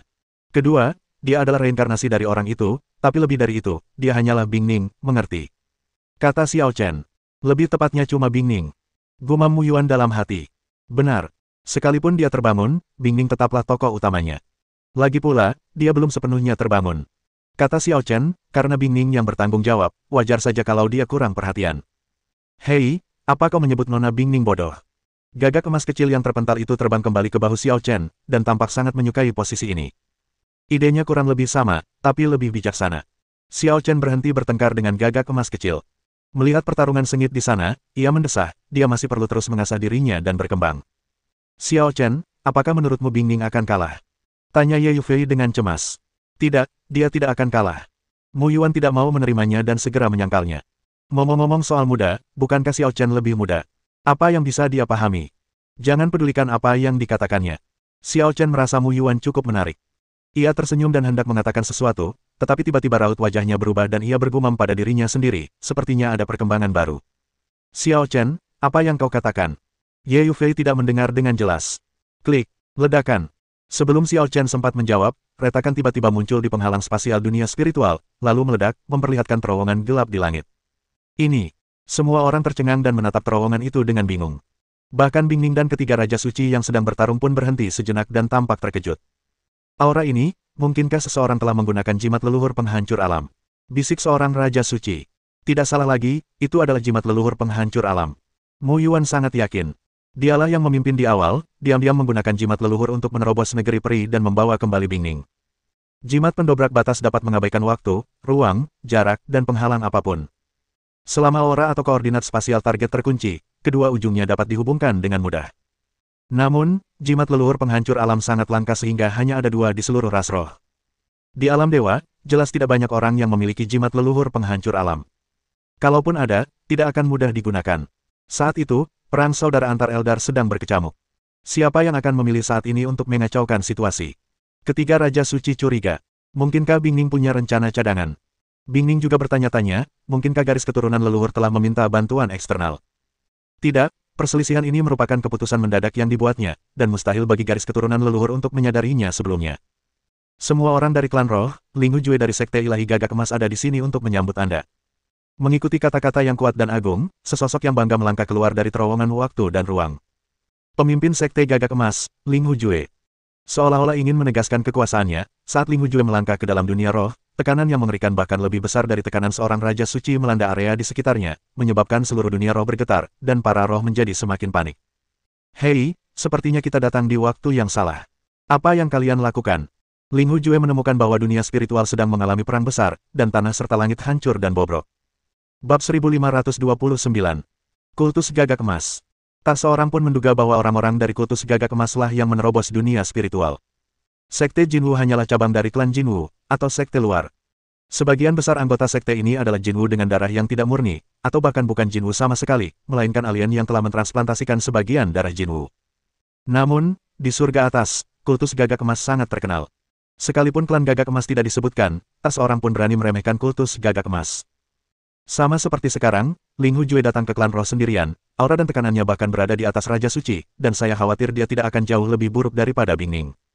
Bolehkah aku bertanya kepada pemimpin sekte Ling Hu, mengapa kau tidak ragu-ragu menghabiskan jimat leluhur penghancur dunia untuk datang ke klan rohku? Seorang Raja Suci tak kuasa menahan diri untuk bertanya. Aku datang ke sini hanya untuk menemukan Dewi sukuku. Kata Ling Hujue. Dewi Gagak Emas. Mendengar hal itu, semua roh saling berpandangan dengan heran.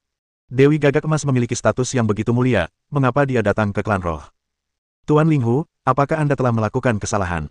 Raja Suci ragu-ragu. Tentu saja tidak, dia ada di sini. Indra spiritual Ling Hujue dengan cepat menyapu Xiao Chen, dan dia berkata dengan suara yang dalam, Jing Jing, datanglah padaku. Mencarimu. Xiao Chen tampak ketagihan, dan mengulurkan jarinya untuk menjentikkan pantat gagak emas kecil itu. Ah! Bajingan! Gagak emas kecil itu berteriak malu dan marah, mengepakkan sayapnya dan terbang menuju Ling Hujue. Lancang! Ketika Ling Hujue melihat perilaku Xiao Chen yang sembrono, dia menjadi murka dan mengangkat telapak tangannya untuk menamparkan Xiao Chen. Berhenti! Gagak emas kecil itu berubah menjadi seorang gadis muda dan berdiri di depan Ling Hujue. Ling Hujue terkejut, lalu menarik tangannya tepat waktu. Ia bertanya dengan ragu, Jingjing, dia sudah mempermalukanmu begitu parah, dan kau masih menyelamatkannya. Dia. Wajah Ling Hujing memerah, dan diam-diam ia mengutuk tindakan Xiao Chen yang keji dalam hatinya, tetapi ia segera menjawab, lagi pula, dia pernah melepaskanku sekali. Kali ini aku tidak akan mempersulitnya. Kita impas. Dia menculikmu, dan itu salah sejak awal. Kenapa aku harus melepaskanmu? Kata Ling Hujue. Dia tidak menculikku, aku mengikutinya sendiri. Lagi pula, ini tidak ada hubungannya dengan dia. Ayo kembali. Deskripsi Ling Hujing tidak jelas dan dia takut disalahpahami, jadi dia berhenti berbicara dan berjalan langsung menuju terowongan. Bingning menghela napas lega, dan ketiga Raja Suci juga menghela napas lega. Tak seorang pun dari mereka ingin menimbulkan masalah di saat kritis ini, jadi tidak diragukan lagi yang terbaik bagi Ling Hujue adalah pergi seperti ini. Namun setelah melangkah beberapa langkah, Ling Hujue tiba-tiba berbalik, menatap Xiao Chen lekat-lekat, dan bertanya, apakah gelang Qian Kun ada padamu? Di sini. Jawab Xiao Chen lugas. Serahkan. Kata Ling Hujue dengan nada dingin, tanpa memberi ruang untuk keraguan atau bantahan. Apa ini terlalu berlebihan? Bahkan tidak ada nada negosiasi. Xiao Chen menatap Ling Hujue langsung. Ling Hujue juga merupakan Raja Suci, tetapi dia lebih kuat dari tiga Raja Suci klan roh dan memiliki fondasi yang lebih dalam. Oleh karena itu, apa yang dikatakan Huo Ling, bahwa Ouyang Wushuang dapat menggunakan gelang Qian Kun untuk memblokir 70% kekuatan Ling Hujue, sama sekali tidak dapat diandalkan. Tidak peduli seberapa kuat gelang Qian Kun, dan tidak peduli seberapa baik dia bekerja sama dengan Ouyang Wushuang, tidak mungkin dapat menahan 70% kekuatan Ling Hujue. Ouyang Wushuang adalah murid sekte gagak emasku. Kau telah melumpuhkannya, dan aku seharusnya menghukummu, tetapi demi Jingjing, aku akan mengampunimu. Tentu saja, syaratnya adalah kau menyerahkan gelang Qian Kun. Kata Ling Hujue. Aku pikir kamu sedang memikirkan Taozi. Xiao Chen menggelengkan kepalanya. Meskipun Ling Hujue tidak tahu apa artinya memikirkan buah persik, dia dapat melihat bahwa Xiao Chen menolak untuk menyerahkan gelang Qian Kun. Bagus sekali, kalau begitu aku akan membunuhmu dan mengambil gelang Qian Kun. Ekspresi Ling Hujue menjadi gelap dan dia dipenuhi dengan niat membunuh. Berhenti. Ling Hujing bergegas menghentikannya, dengan marah berkata, apakah kamu mengabaikan kata-kataku? Jingjing, aku bisa membiarkanmu melakukan apapun yang kau mau untuk beberapa hal kecil. Tapi aku tidak bisa setuju denganmu dalam hal ini. Setelah Ling Hujue selesai berbicara, ia tiba-tiba merapal mantra untuk menjebak Ling Hujing. Ling Hujing tampak seperti terkena kutukan, tak bisa bergerak. Sambil meronta, ia berteriak, Ling Hujue, beraninya kau tidak menghormatiku. Kembalilah ke klan dan aku akan menghukummu. Merupakan suatu kehormatan bagiku untuk dihukum oleh Sang Dewi. Aku sangat menantikannya. Ling Hujue sama sekali tidak takut dengan ancaman Ling Hujing. Ia bertekad merebut gelang Qian Kun dan bergegas menuju Xiao Chen. Namun pada saat ini, sesosok ramping menghalangi jalan, dan tangan giok itu mengembangkan 5 macam niat suci dan melancarkan serangan yang kuat. Peng! Sekalipun Ling Hujue sangat kuat, dia tetap terdorong mundur ratusan kaki, darahnya mengalir deras, meskipun dia menggunakan senjata ajaib berbahan tembaga untuk melawan. Siapa kau? Ling Hujue menatap Bingning dengan heran, seolah-olah dia terkejut bahwa ras roh benar-benar memiliki orang sekuat itu. Bukankah ada rumor yang mengatakan bahwa para Eldar telah kehilangan semua sumber daya mereka karena konflik internal? Tuan Linghu, orang ini bersekongkol dengan anak itu. Jika Tuan ingin membunuh anak itu dan mengambil harta karun itu, Tuan harus bekerja sama dengan kami untuk menyingkirkannya terlebih dahulu. Ketiga Raja Suci segera bergegas ke Ling Hujue, ingin menarik Ling Hujue ke perkemahan mereka. Ling Hujue memiliki dendam terhadap orang yang ingin dilindungi Bingning, jadi ini adalah kesempatan yang sempurna. Sialan, Bingning juga sedikit cemas saat ini. Situasinya di luar dugaannya. Tetapi Ling Hujue menargetkan Xiao Chen, dan dia tidak bisa hanya duduk diam dan menonton. Haha. Begitu. Ling Hujue menatap Bingning dengan penuh arti dan berkata sambil tersenyum, meskipun aku orang asing bagi kalian bertiga, bisa bergabung melawan musuh hari ini mungkin akan jadi cerita yang bagus. Haha, pemimpin sekte Linghu benar sekali. Tunggu apa lagi? Singkirkan wanita ini cepat. Seorang Raja Suci tidak dapat menunggu lebih lama lagi dan bergegas menuju Bingning terlebih dahulu. Kemudian muncul orang kedua dan ketiga. Melihat ini, Ling Hujue tidak menunjukkan belas kasihan dan melancarkan serangan ganas. Bingning mampu melawan ketiga Raja Suci sendirian dan kemampuannya setara. Ia bahkan yakin bisa menang seiring berjalannya waktu. Tetapi pada saat ini, Ling Hujue bergabung di medan perang, kekuatannya dibatasi di mana-mana, dan dia ditekan dan mundur selangkah demi selangkah. Peng! Setelah hanya selusin napas, dia tidak dapat bertahan lagi dan terjatuh ke tanah akibat serangan gabungan keempat pria itu. Bingning, Ye Yufei dan Xiao Yingsui keduanya berubah warna. Namun, Bingning tidak mudah dikalahkan. Ia segera bergegas keluar dari tanah, tetapi tubuhnya tertutup debu dan ia tampak sangat berantakan. Mu Yuan, lindungi mereka dan bawa mereka pergi. Bingning berteriak, lalu tiba-tiba menyerbu ke arah tiga Raja Suci dan Ling Hujue. Sekalipun dia tidak menang, dia harus membeli waktu untuk setidaknya mengawal Xiao Chen dan yang lainnya mundur dengan aman. Kau sedang bermimpi. Tak ada yang bisa lolos. Alam Roh Kudus. Ketiga Raja Suci memiliki pemahaman diam-diam dan membuat segel tangan serupa secara bersamaan. Kekuatan ilahi mereka menembus aturan dunia spiritual dan energi bumi, dan sebuah penghalang yang kuat pun terbuka. Oh tidak. Bingning menyadari sesuatu dan mencoba melawan dan melarikan diri, tetapi sudah terlambat. Aturan dunia spiritual beresonansi, energi bumi beresonansi, dan pola khusus dalam kehampaan meluas keluar, sepenuhnya mengikat Bingning dan mencoba menariknya ke dimensi lain. Oh tidak, alam Roh Kudus. Ekspresi Mu Yuan juga berubah drastis, dan dia sangat cemas. Begitu ditarik ke area itu, kekuatan orang luar akan ditekan, sedangkan kekuatan pengguna akan melonjak. Bingning sudah berada dalam posisi yang kurang menguntungkan. Jika dia terseret ke alam Roh Kudus lagi, dia pasti akan kalah. Mu Yuan, kenapa kau masih berdiri di sana? Bawa mereka pergi. Bingning menjerit saat ia perlahan ditarik ke dimensi lain. Separuh tubuhnya lenyap, seolah ditelan oleh suatu kekuatan. Secara bertahap, tubuh bagian atas akan menghilang dan ditelan. Oke. Mu Yuan menggertakkan giginya, berbalik, dan berkata kepada Xiao Chen dan dua lainnya, ayo kita berjuang keluar bersama. Apa kau akan menyerah begitu saja pada Bingning? Xiao Chen tiba-tiba melangkah maju dan menepuk bahu Mu Yuan. Mu Yuan tertegun dan tidak mengerti apa yang sedang terjadi. Xiao Chen, panggil Ye Yufei lembut. Namun Xiao Chen tidak menjawab, dan menatap lurus ke arah Bingning yang hendak menghilang sepenuhnya. Tiba-tiba, dia dengan cepat membentuk segel dengan tangan kanannya, dan mantra kuno secara paksa menghubungkannya dengan orang yang sedang dilihatnya dengan cara yang tak terlukiskan. Ubah langit dan ubah hari. Tekniknya diaktifkan, ruang diubah, dan posisi ditukar. Di bawah tatapan semua orang yang tercengang, Bingning, yang seharusnya ditelan, muncul di posisi Xiao Chen, dan Xiao Chen beralih ke posisi Bingning dan ditarik ke alam Roh Kudus oleh tiga Raja Suci. Tiga Raja Suci, Ling Hujue, dan Xiao Chen menghilang bersama. Bab 1530. Apa yang sedang terjadi? Bingning berdiri terpaku di tempat Xiao Chen berada, pikirannya kacau. Apa yang baru saja terjadi? Bukankah dia sedang diikat oleh tiga Raja Suci dan akan diseret ke alam Roh Kudus? Mengapa, pada saat trans, posisinya bertukar dengan Xiao Chen, dan dia aman dan sehat, tetapi Xiao Chen menghilang? Sepertinya dia menggunakan sihir ekstrim untuk menukar posisi kalian. Sebuah suara terdengar di benak Bingning, sungguh tidak mudah untuk melakukan ini. Mengapa kamu tidak menghentikannya? Tanya Bingning dengan nada menyalahkan. Awalnya ini adalah perselisihan internal antar roh, dan dia seharusnya menanggung sendiri konsekuensinya. Sekarang Xiao Chen terlibat, jika sesuatu terjadi pada Xiao Chen, bagaimana dia akan menjelaskannya kepada Ye Yufei dan Xiao Yingsui, dan bagaimana dia akan hidup dengan hati nuraninya. Bukannya aku tidak ingin menghentikannya, tapi aku tidak bisa menghentikannya. Bayangan hitam itu pun tidak marah. Lagi pula, ia dan Bingning telah menjadi satu dan tak lagi terpisah. Bingning menyalahkannya, tetapi sebenarnya dia juga menyalahkan dirinya sendiri karena menyeret Xiao Chen ke dalam lubang api. Tak terhentikan. Bingning tertegun dan bertanya, sihir semacam ini yang menukar posisi dua orang seharusnya membutuhkan persetujuan kedua belah pihak sebelum bisa dilakukan. Bagaimana mungkin kau dan aku tidak waspada sama sekali? Jelas sekali dia memaksakan pertukaran itu secara sepihak tanpa persetujuan kita. Kata bayangan hitam itu. Tahukah kau syarat apa saja yang diperlukan untuk mencapai ini?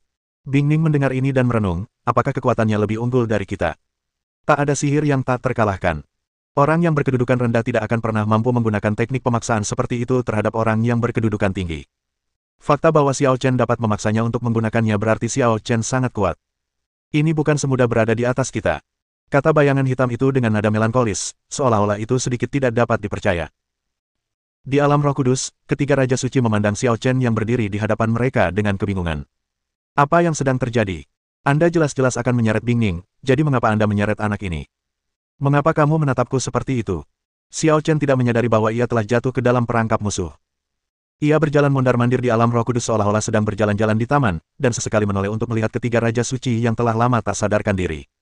Apakah tempat ini disebut alam Roh Kudus? Memang ada kekuatan pengatur yang sangat kuat di sini, jauh lebih kuat daripada penghalang biasa.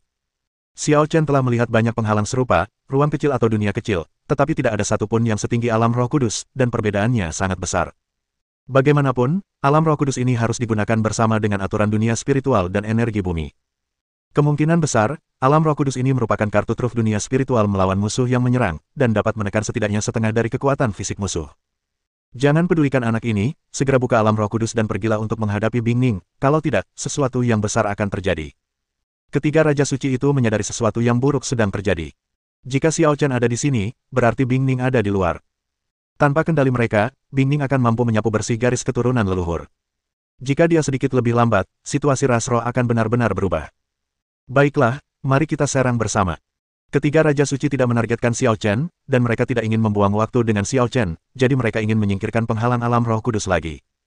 Tetapi pada saat ini, mata Xiao Chen tiba-tiba sedikit menyipit, dan dia mengangkat tangannya dengan ringan. Penjara iblis kuno abadi yang mendalam es. Niat pedang yang sangat dingin tiba-tiba diayunkan keluar. Dalam sekejap, alam roh kudus ditutupi lapisan es putih, seolah-olah membeku seluruhnya, udara bumi membeku, dan aturan tidak lagi berlaku. Tidak peduli seberapa keras ketiga Raja Suci mencoba, mereka tidak dapat membuka penghalang alam roh kudus. Mereka terjebak di sini. Bagaimana mungkin? Mereka bertiga terkejut dan menatap Xiao Chen, apa yang kau lakukan? Seperti yang kau lihat, ini hanya membeku sementara. Kata Xiao Chen, biarkan Bing Ning yang mengurus urusan di luar. Kita ngobrol sebentar. Omong kosong, bagaimana mungkin alam roh kudus dibekukan hanya dengan es? Seorang Raja Suci mengumpat. Meski fakta-fakta itu tampak ada di depannya, dia tidak mau dan tidak mampu menerimanya. Ekspresi Xiao Chen tiba-tiba menjadi gelap, jangan bersumpah. Wah, aku bisa menghancurkanmu sampai mati hanya dengan satu tangan. Raja Suci sangat marah dan mengulurkan tangannya untuk menamparkan Xiao Chen, ingin menghabisinya. Telapak tangannya berada di atas langit, kehendak ilahi terkondensasi dan terwujud, bagaikan seekor kera raksasa kuno yang mengayunkan tinjunya, langit dan bumi pun meledak, yang mana sangat mengerikan. Dapat dilihat bahwa dia berkata bahwa dia tidak menganggap serius Xiao Chen, tetapi dia tidak menahan diri dan berusaha sekuat tenaga untuk membunuh Xiao Chen. Kau benar-benar tidak tahu cara menghargai kebaikan. Xiao Chen mendesah tak berdaya melihat ini, lalu mengulurkan tangannya dan menggenggamnya secara horizontal di udara, potong bulan. Tiba-tiba, energi pedang hitam melonjak, dan sebuah pedang tanpa gagang muncul di tangan Xiao Chen. Tekanan pedang yang mengerikan itu menimbulkan kekacauan di sekitarnya. Tertawa. Dengan sekali tebasan pedang, telapak tangan Raja Suci terpotong dengan mudah. Bahkan kera raksasa kuno itu pun tak mampu menahan kekuatan pedang ajaib itu dan terbunuh tanpa terlihat. Pedang itu. Mata sang Raja Suci dipenuhi kengerian, seakan-akan ia teringat sebuah legenda. Namun pada saat ini, bang! Sebuah tamparan datang dan mengenai tepat di pipinya. Peng! Raja Suci yang bermartabat itu benar-benar tertampar dan terpental, berguling lebih dari 10 kali di ruang es. Bisakah kita bicara sekarang? Ingat, jangan ngomong kasar. Xiao Chen memegang pedang pemotong bulan di tangannya dan menatap langsung ke arah dua Raja Suci dan Ling Hujue. Dunia roh.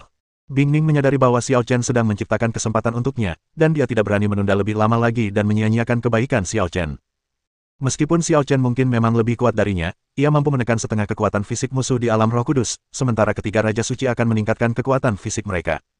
Ini adalah sebuah kompromi dan tidak boleh diremehkan. Terlebih lagi, ada juga Ling Hujue yang sangat kuat. Dia benar-benar tidak berani bertaruh bahwa Xiao Chen akan menang. Jadi, sebelum mengakhiri hubungannya dengan Xiao Chen, dia harus menghilangkan sifat keras kepala dari garis keturunan leluhurnya terlebih dahulu, kalau tidak dia akan mengecewakan Xiao Chen. Mu Yuan, tugasmu adalah melindungi Yu Fei dan Ying Xue, dan serahkan sisanya padaku. Bing Ning memberikan beberapa instruksi dan bergegas menuju para tetua garis keturunan leluhur. Mereka yang menyerah tidak akan dibunuh. Mimpi. Beberapa orang tua yang keras kepala dalam garis keturunan leluhur tidak mengenali Bing Ning. Meskipun mereka tahu mereka tidak akan menang, mereka tetap menggunakan senjata sihir mereka satu persatu untuk melawan Bing Ning sampai mati. Tentu saja, kebanyakan orang mundur, ragu-ragu, dan menunggu. Mereka tidak mengetahui situasi pertempuran di alam roh kudus dan tidak berani membuat pilihan yang gegabah. Dao Tian Feng rohani. Bing Ning mengayunkan pedangnya, waktu seakan berhenti, hanya energi pedang yang menyapu. Engah, engah, engah. Beberapa tetua garis keturunan leluhur terbunuh di tempat, berubah menjadi hujan darah. Aku menyerah. Beberapa orang tidak tahan lagi dan bersumpah untuk menyerah kepada Bing Ning. Ketika seseorang mengambil inisiatif, banyak orang lain akan mengikutinya. Tapi Bing Ning tidak peduli dengan mereka. Dia sudah bilang sebelumnya bahwa orang-orang ini sebenarnya tidak penting. Selama situasi keseluruhan stabil, Anda ditakdirkan untuk bersikap netral dan menyerah dengan patuh. Yang harus dilakukannya sekarang adalah memutuskan kepercayaan garis keturunan leluhur dan menyegel energi dunia spiritual. Selama energi bumi dari dunia spiritual menghilang, alam roh kudus akan hancur dan Xiao Chen akan dapat keluar. Tanpa penindasan alam roh kudus, dia dan Xiao Chen dapat menyapu bersih segalanya bersama-sama. Bersambung.